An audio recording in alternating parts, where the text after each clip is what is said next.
السلام علیکم ورحمۃ اللہ وبرکاتہ۔ الحمدللہ رب العالمین والصلاة والسلام علی نبینا محمد وعلی آلہ وصحبہ اجمعین وبعد۔ عزیز طلباء ثانویہ ثانیہ، ہم لوگ فصاحت کی پہلی قسم یعنی فصاحت کلمہ سے متعلق پڑھ رہے تھے کہ فصاحت کلمہ کے لیے، کلمہ کے فصیح ہونے کے لیے 3 چیزوں سے محفوظ ہونا، صحیح سالم ہونا ضروری ہے، یعنی تنافر حروف، مخالفت القیاس اور غرابہ۔ ان تینوں چیزوں سے فصیح کلمہ کا محفوظ ہونا ضروری ہے۔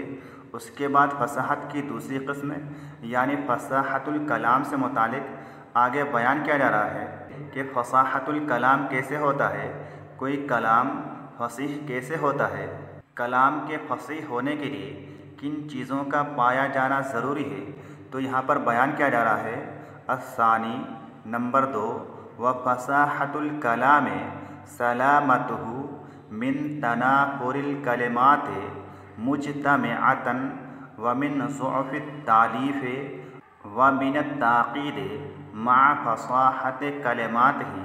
کیا بیان کیا جا رہا ہے کہ وہ فصاحت الکلام اور کلام کا فصیح ہونا، سلامتہ من تنافر الکلمات مجتمعۃ کہ اس کا صحیح سالم ہونا، کلام کا محفوظ ہونا، من تنافر الکلمات تنافر کلمات سے، مجتمعۃ باہم مسلسل اور باہم تنافر کلمات سے محفوظ ہونا، صحیح سالم ہونا، ومن ضعف التألیف اور ضعف تألیف سے، ومن التعقید اور تاکید سے، مع فصاحت کلمات ہی ساتھ ہی ساتھ اس کے تمام کلمات فصیح ہوں۔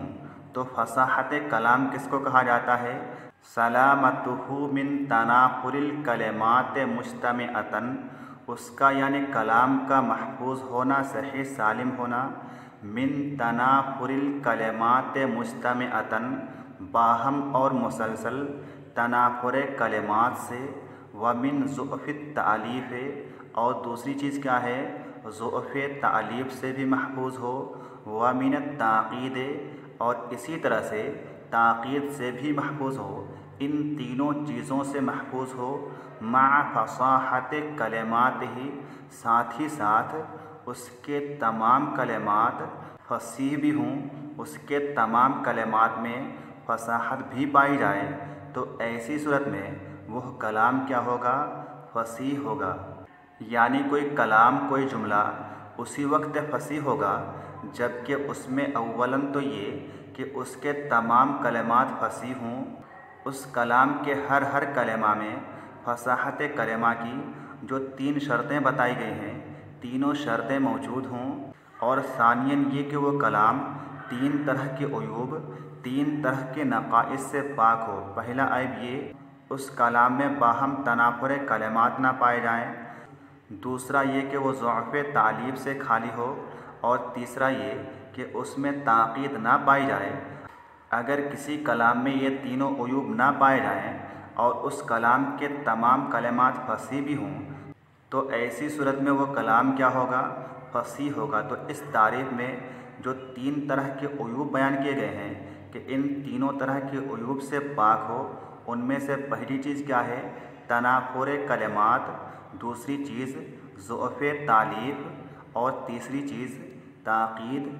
یہ چیزیں کیا ہیں، ان کی تعریف کیا ہے، وہ آگے مثالوں کے ساتھ بیان کی جا رہی ہیں۔ تو ان میں سے پہلی چیز کیا ہے؟ تنافر کلمات۔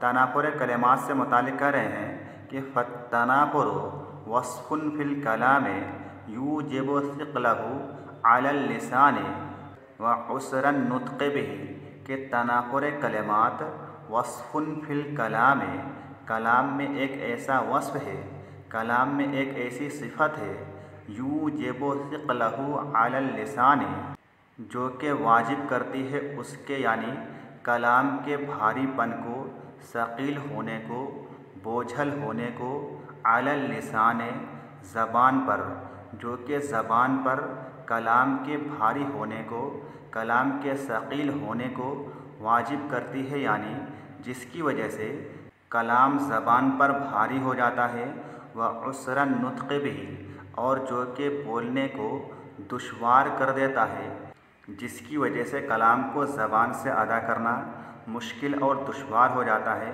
تو تنافر کلام کس کو کہا جاتا ہے؟ بیان کیا گیا کہ تنافر کلام ایک ایسا وصف ہے، ایک ایسی صفت ہے جس کی وجہ سے کلام زبان پر بھاری محسوس ہوتا ہے اور جس کو زبان سے ادا کرنا مشکل اور دشوار ہو جاتا ہے۔ جیسے کہ یہاں پر آگے مثال دی جا رہی ہے تنافر کلام کی، فی رفع عرش الشرع مثلک یشرع، یہ تنافر کلام کی پہلی مثال ہے۔ اسی طرح سے تنافر کلام کی دوسری مثال ہے ولیس قربا قبر حرب قبر۔ اسی طرح سے تنافر کلام کی ایک تیسری مثال ہے کریم متی امدحہ امدحہ والورا معی واذا ما لمتہ وحدی۔ تنافر کلمات کی ان تینوں مثالوں میں سے پہلی مثال ہے فی رفع عرش الشرع مثلک یشرع۔ فی کا معنی میں رفع، یہ رفع یرفع کا مصدر ہے جس کا معنی ہوتا ہے اٹھانا، بلند کرنا۔ عرش کا معنی تخت، اس کی جمع عروشن آتی ہے۔ شرع کا معنی شریعت، مثلک آپ جیسے، یشرع شرع یشرع، اس کا معنی بھی اٹھانا اور بلند کرنا ہوتا ہے، جیسے کہ رفع کا معنی اٹھانا اور بلند کرنا ہوتا ہے۔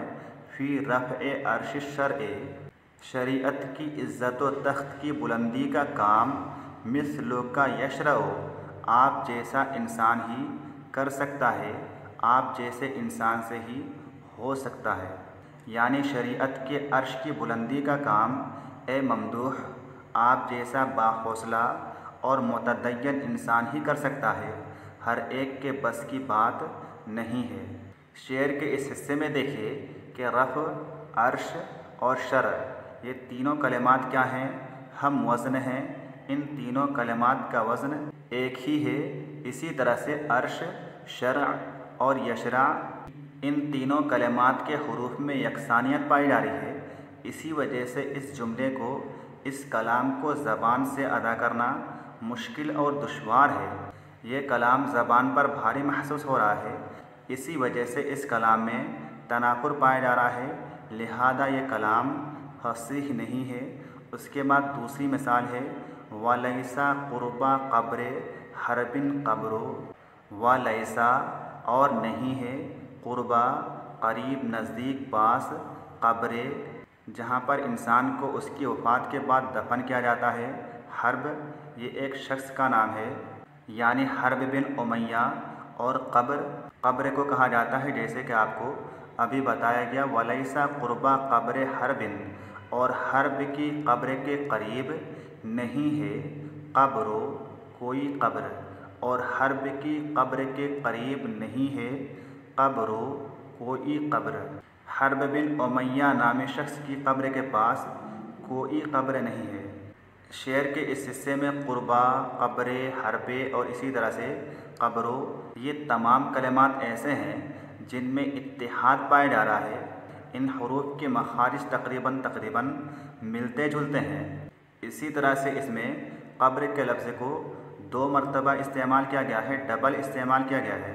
اس کے علاوہ بھی چند پریشانیاں ہیں جس کی وجہ سے اس کلام کو، اس جملے کو زبان سے ادا کرنا مشکل اور دشوار محسوس ہو رہا ہے۔ زبان پر یہ کلمہ ثقیل محسوس ہو رہا ہے جو کہ تنافر کا سبب بن رہا ہے، اسی وجہ سے یہ کلام بھی فصیح نہیں ہے۔ اس کے بعد تیسری مثال ہے کریم متی امدحہ امدحہ والورا معی واذا ما لمتہ وحدی۔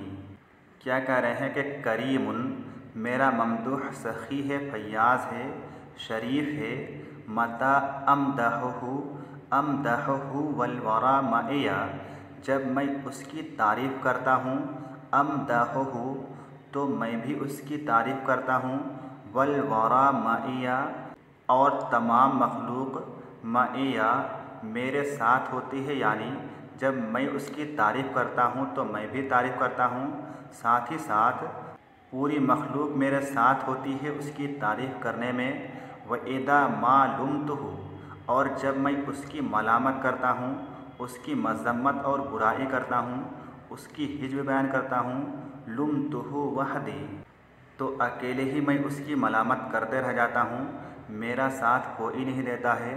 کریم، میرا ممدوح سخی ہے، فیاض ہے، شریف ہے۔ متى امدحہ، جب میں اس کی تعریف کرتا ہوں، امدحہ، تو میں اس کی تعریف کرتا ہوں۔ والورا معی، اور مخلوقات میرے ساتھ ہوتی ہے، مخلوق میرے ساتھ ہوتی ہے، تمام لوگ میرے ساتھ ہوتے ہیں۔ وَإِذَا مَا لُمْتُهُ، یہ ماں کیا ہے؟ زائد ہے، اس کا ترجمہ نہیں کیا جائے گا۔ وَإِذَا مَا لُمْتُهُ، اور جب میں اس کی ملامت کرتا ہوں، اس کی برائی بیان کرتا ہوں، اس کی مذمت بیان کرتا ہوں، اس کی ہجو بیان کرتا ہوں، لُمْتُهُ وحدی، تو اکیلے ہی میں اس کی ملامت کرتے رہ جاتا ہوں، میرا ساتھ اس کی ملامت کرنے میں کوئی نہیں دیتا ہے، یعنی میرا ممدوح تعریف ہی کے لائق ہے۔ میں تعریف کرتا ہوں تو سارے لوگ تعریف کرتے ہیں، اگر میں اس کی برائی بیان کرتا ہوں تو پھر کوئی اس کی برائی نہیں بیان کرتا ہے، صرف میں اکیلے ہی اس کی برائی بیان کرتا ہوں، وہ اتنا زیادہ تعریف کے لائق ہے۔ اس مثال میں بھی تنافر کلمات پایا جا رہا ہے، یعنی یہاں پر دیکھیے کہ امدحہ کو 2 مرتبہ استعمال کیا گیا ہے، امدحہ، امدحہ، اسی طرح سے لُمْتُهُ، لُمْتُهُ، ان دونوں کلمات کو 2 مرتبہ استعمال کیا گیا ہے، جس کی وجہ سے اس کلام کو ادا کرنا زبان پر تھوڑا سا ہلکا سا مشکل ہو رہا ہے، دشوار ہو رہا ہے، جو کہ تنافر کلمات کا سبب بن رہا ہے، جس کی وجہ سے یہ کلام بھی فصاحت کی تعریف سے نکل گیا ہے، لیکن اس میں تنافر کلمات زیادہ شدید نہیں ہے، سخت نہیں ہے۔ جس طرح سے اوپر میں یہ مثال تھی، وَلَيْسَ قُرْبَ قَبْرِ حَرْبٍ قَبْرُ، یہ جو مثال ہے جو کہ ایک شعر کا حصہ ہے، مکمل شعر کیا ہے؟ وَقَبْرُ حَرْبٍ بِمَكَانِ قَبْرٍ وَلَيْسَ قُرْبَ قَبْرِ حَرْبٍ قَبْرُ، یہ پورا شعر ہے جس کو زبان سے ادا کرنا بہت زیادہ مشکل اور دشوار محسوس ہوتا ہے۔ تو اس شعر کے اندر تنافر زیادہ شدید ہے، سخت ہے، لیکن یہ جو شعر ہے کریم متی امدحہ، اس شعر میں، اس مثال میں تنافر شدید نہیں ہے بلکہ خفیف ہے، ہلکا ہے۔ تو آج کے لیے بس اتنا ہی۔ السلام علیکم ورحمۃ اللہ وبرکاتہ۔